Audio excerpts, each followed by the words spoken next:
In this edition of Locked On Capitals, your Washington Capitals fall by a score of 2-3. Let's talk about that game next on this edition of Locked On Capitals.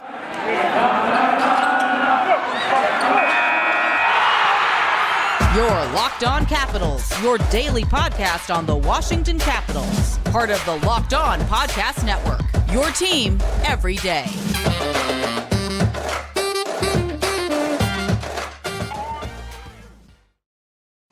Well, hello and welcome into this edition of Locked On Capitals. I'm so glad you decided to join me today. As always, this podcast is free and available on all the major platforms, and I want to thank you for making this your first listen or view of the day. Yes, this podcast is also available in video form, so head on over to YouTube and check it out. And when you're on YouTube, make sure and hit that subscribe button. And if you like the videos, give it a thumbs up. It really helps grow the channel. My name is Dan Holme. You can find me on Twitter. It's at DanCaps218. You can find the show on Twitter. It's at Locked On Caps. Today's episode is brought to you by BetOnline. BetOnline has you covered this season with more props, odds, and lines than ever before. BetOnline, where the game starts. So in this episode, we will talk about a Caps team, that showed stretches of resurgence and tenacity, kind of overcoming obstacles out there. The Capitals went into Thursday's game against the Maple Leafs looking to put their season opening loss to Boston Bruins behind them, and they couldn't do it. We'll talk about the game tonight. We'll also talk about Charlie Lindgren, and I think that he ultimately played a great game. Yes, I know the Capitals lost, but I still think that Charlie played a good game. We'll talk about that in this show. Then a little bit later, we will talk about the production of the fourth line. Generally, you don't think of the fourth line as the line with all the production. You think of, the Ovechkin line or the Backstrom line when he's here. But as of late, it has been the fourth line that has been really showing up. So just to get it going here, I don't mean to be too much doom and gloom here. I think the Capitals played an okay game. They kind of took their eye off the puck a little bit, or their eye off the ball, if you will. And that's ultimately, was the demise of the game. You take a look at it, there was some pretty solid pressure by the Capitals in the second period, I believe. The Leafs had 9 minutes between shots. So that tells you that the Washington Capitals were doing the right thing defensively, kind of clamping down on them and not letting things get out of control. So there were spurts of things going well. The game-ending goal was ultimately when it was shot and deflected a little bit, and Lindgren put his glove up, and the puck came in it, and it kind of squiggled around a little bit and went over the top of his glove. Maybe it wasn't the best mechanics in the world, but I can't ultimately fault Charlie Lindgren for that. Just looking at the game, though, I think that the Capitals were working together a much better as a unit tonight for most of the game. Ultimately, they didn't pick up the win, so it wasn't a perfect game, but I do think it was an improvement over the game against the Bruins, and the progression is what we're looking for. I think that Lindgren played a good game. I know that he didn't get a W, he didn't get a win, but Charlie made 36 saves on 39 shots, and you know how it is. Everyone that looks at a goalie, they're like, well, he didn't pick up a win, he didn't do that great a job. It all depends on what kind of defense was in front of him. And, the defense in front of Charlie was a bit shaky at times. I think that, he didn't allow in a lot of beach balls out there. I think that, for the most part, he made the saves that he had to save. And, I suppose if you asked him, he would say that he would change things here or there. It was a bit of a physical game, with Garnet Hathaway out there. He is the chirper in charge, and he was really giving it to the Maple Leafs top line for a good chunk of the game. And we need Hathaway doing that. Sometimes it's kind of like more of a mental game to just kind of start whispering in these guys' ears and shoving them a little bit. And you could see they were starting to kind of boil over a little bit, Hathaway and Bunting chirping. And this kind of continued throughout the game. And then there was a big shoving match around the net. And, ultimately what they need is another tough guy out there. Without Tom Wilson out there, they need an enforcer. I know they got Alexi Protas that's got a big frame, and I know that Anthony Mantha has a big frame, but neither one of these guys, from what I've seen, in a small sample size have anything, in them intrinsically like Tom Wilson. That's, I'm going to fight you and I'm going to intimidate you. And I think that, ultimately the Caps need someone like that on this team right now, in Wilson's absence. If they need to call up someone from Hershey or whatever the case is, that they need to be have a little bit more intimidation, and they need to have a little bit more of a physical game out there, because I don't want to say that I thought the Capitals were getting pushed around, but you do notice a lack of that sandpaper and that grit that was out there. Some of the highlights for me out there was seeing Marcus Johansson get on the score sheet, as we know that he was on the Capitals years ago and came back and has played on 5 different teams in between then. So, Marcus Johansson getting on the scoring sheet was a really good thing. Marcus Johansson scores his first goal of the season to put the Caps ahead 2-1. Trevor Van Riemsdyk recorded the secondary assist. And then these are some of my notes from the game. I thought that Lindgren was playing big under pressure. And, he did really show signs of promise for me, because he doesn't have a lot of experience in the NHL. He has, a lengthy track record in AHL, but he doesn't have a whole lot of NHL experience. So what I saw tonight was promising. Again, I know they didn't get the result that they were looking for, but for me, I thought that Charlie played well. There's not a lot I would change about his game. Washington's power play went 0 for 5 tonight and is 0 for 9 to start the season. PK has given up 2 goals in as many games. Charlie Lindgren had his moments tonight, quite impressive, but that game winner from Matthews was the difference. Lindgren had 36 saves. So again, there were things that I would change about the game, sure. Ultimately, I was hoping for a win, because, to start the season 0-2, it doesn't give you a really great feeling. A lot of the people, the talking heads around the NHL were kind of pegging this team not to do well, a bubble team at best. So, I was hoping to come into the season to prove a lot of those guys wrong. And I know we're only the second game in. I'm not getting ahead of myself, but, being down 0-2 to start this season is not ideal, shall we say. The Caps play the Canadiens on Saturday night, and that should be an interesting one, as we know the Canadiens defeated the Toronto Maple Leafs. So it's going to be interesting to see. This is a Canadiens team that last year, to be honest with you, was quite horrible. But who knows what the team identity is going to be like this year. They have a pedigree of being good in the past. If you think about years ago, when the Capitals played the Canadiens in the playoffs, they gave the Capitals fit. So, again, that's many years ago, and I don't know what they have in the tank this year, but it will be interesting nonetheless to see what they have. All right, so after the break here, we will break down the game a little bit more. We'll talk about the highlights. We'll talk about the production of the fourth line. We'll go into a little bit more in depth on Charlie Lindgren's game. We'll talk about that next.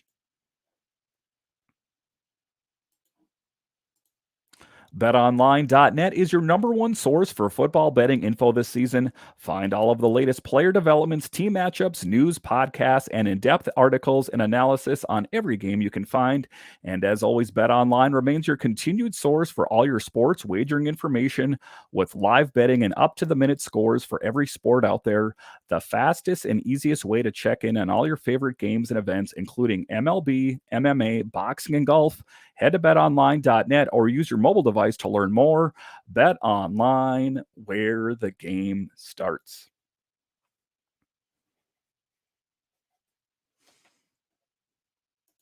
All right, welcome back into this edition of Locked On Capitals, where it's your team every day. In this episode, we are talking about the Capitals and the loss tonight, or yesterday night, as you're listening to this. So in this next segment, we're going to talk a little bit about Charlie Lindgren and the signs of promise. This was written in NBC Sports Washington. That the Washington signed Lindgren to a 3-year deal, $3.3 million in the offseason, in a calculated move based on the veteran's backup success and limited NHL sample size. Lindgren went 5-0-0 with a 1.22 goals against for the Blues last season. He spent most of the season with the Thunderbirds and posted an impressive 2.221 goals against in 34 games, signing him to be their backup behind Kemper this season. The Capitals brought in Lindgren rather than stick with either of their goalies from the 21-22 season. And that was one of the things that they talked about in the broadcast tonight. I was watching the Canadian feed because for whatever reason, NBC Sports Washington was giving me issues. And sometimes I like listening to the different Canadian feeds anyway. So I was watching that and they were talking about that they thought that the Capitals, they knew they were going to move on from one of the netminders, but they thought that they would keep at least one of them. And they pegged Samsonov, which many people did because he was drafted higher. And then they were talking about just the interesting move, that it was kind of a statement move, like I've talked about, that they were cutting ties. They didn't give qualifying offers to either one of their netminders.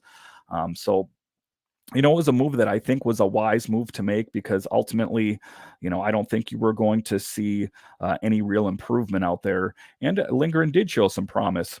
For the first two periods, Lindgren was fantastic. He stopped 20 of 21 shots in the first period alone, giving up just one goal on a Toronto power play that came at the end of a long possession with a group of tired out Caps penalty killers in front of them. The second goal he allowed came in the second period on a high danger chance created by some smart passing. So that's what I'm talking about. Stopping 20 of 21 shots in the first period, I'm going to go ahead and say that's pretty good. So, it's kind of reading into things a little bit. You can't just take a look at the score and say, well, they lost, so the goalie sucked. No, that's not what you can do. You got to kind of look into the analytics and the statistics to show you that, in fact, Charlie Lindgren did play pretty good. Ultimately, I'm sure that the Capitals will end up going back to Darcy Kemper on Saturday night. But, I don't fault, Darcy or Charlie in the first two games. I think that they played well. And, I think it is a positive sign considering what the Capitals had in that last year, which was inconsistency. So positive steps moving forward, I will say. For Samsonov, the same up and down results that he saw in DC were present even with him wearing the blue and white. Toronto didn't allow a single high danger chance in the entire first period, yet he served up a pair of scores that neither on the power play nor the product of an odd man rush. He picked up the win, but it wasn't a pretty one. And I'm sure to a certain extent that Samsonov was patting himself on the back and saying, ha, ha, ha, former team, I guess I showed you. Maybe he wasn't saying that, but, you can pontificate and think about that. But, he can't really walk away from that game thinking that, I played that well because ultimately he didn't play that well. What I saw in Samsonov out there was a bit of the same of what we saw from him last season in the season before. So I think that the net minding situation in Toronto is going to continue to haunt them. I don't think that I don't think that Samsonov are going to be the right fit. Campbell went on over to the Edmonton Oilers, and I think that he'll probably help that Oilers team out a lot. I think that for whatever reason, the Toronto Maple Leafs always have a hard time at picking a good netminder. And I hate to say it, but I don't think that Samsonov or Murray, unless they can get the Murray from the Penguins years, as we all know, he had a rough go of it in Ottawa. So hopefully, for them, they can figure it out. The special team woes continue into game two. After going 0 for 4 on the power play Wednesday against the Bruins, the Capitals were once again shut out on special teams as they failed to convert on any of their 5 chances in Toronto, including one that lasted for the final 44 seconds of the game.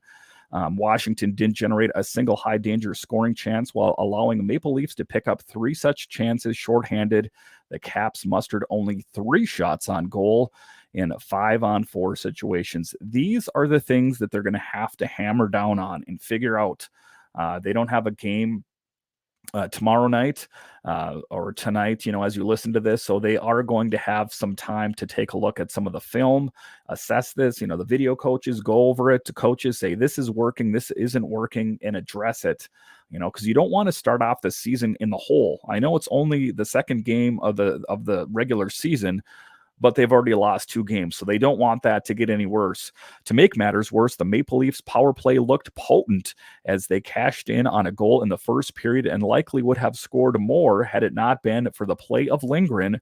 Over their first 2 games, the Caps have killed penalties at a rate of just 33%.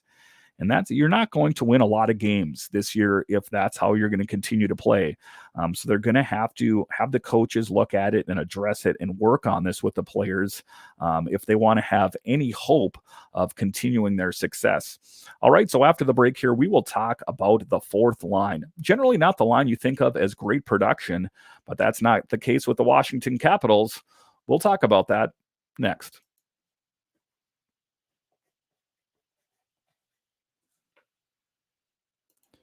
All right, welcome back into this edition of Locked On Capitals, where it's your team every day. In this episode, we are talking about the Capitals' loss to the Toronto Maple Leafs and, kind of taking a look at the good and the bad. It wasn't all bad. I know that they lost, but there is some good in here as well.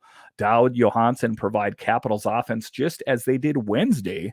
The Capitals scored both of their goals on even strength situations, while Washington's usual suspects as Alex Ovechkin, Evgeny Kuznetsov, and Oshie John Carlson have been held without a goal over their first two games. Its fourth line once again stepped up to provide some offense when center Nick Dowd took a slick pass from Erik Gustafsson to get Washington on the board. And that's the fourth line doing great things. Nick Dowd, Hathaway out there.